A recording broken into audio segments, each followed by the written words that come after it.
Hey everybody, Denver Dano. I'm going to do a couple videos showing how I do Horde basic dungeons using a brick bow build. So this will be kind of a faster video where I just get into it, and I'll do another video with a bit more commentary. So this is the gear that I'm using.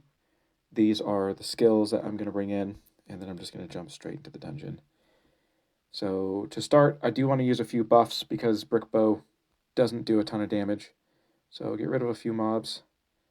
Um, If you feel like you can do this with fewer buffs, then obviously go for it. You know, it saves yourself a bit of time on the front end.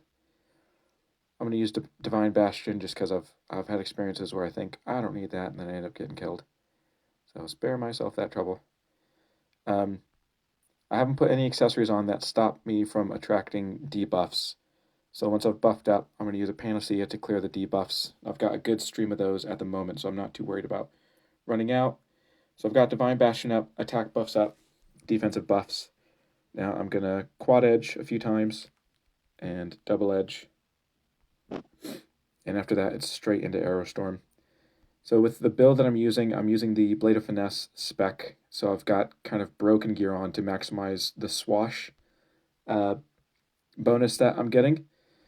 Because I'm using Realmshifter Dorado, then you start with 20% avidity, which gives you a chance to proc extra turns as you're attacking enemies. And I've also got some of the Monoceros gear on, which just increases the chances. So for each piece of gear that you put on, you get another 5% additive. So I'm up to 30% chance with each mob that I hit of proccing another turn through avidity.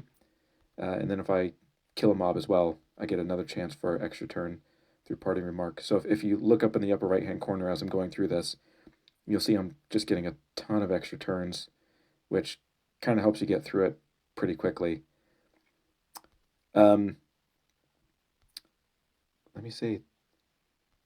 I think there have been some discussions. The big question with this is always going to be, is it worth spending the time to do a few buffs at the start? And some people want to just get straight into it, and it's you could probably get away with doing a few fewer buffs than I've done at the start of this video.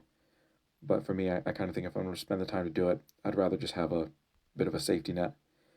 But this build is great if you're trying to farm event drops that appear in basic dungeons. You can see you get through this pretty quickly. So I think it's a fairly efficient way to farm. Could be wrong. Love to hear comments on Discord if anybody thinks there's something I could be doing better or anything they disagree with. This is the one issue you do run into sometimes is because I'm using a dragon enchantment. If you run into monsters that are immune, it takes a little bit longer.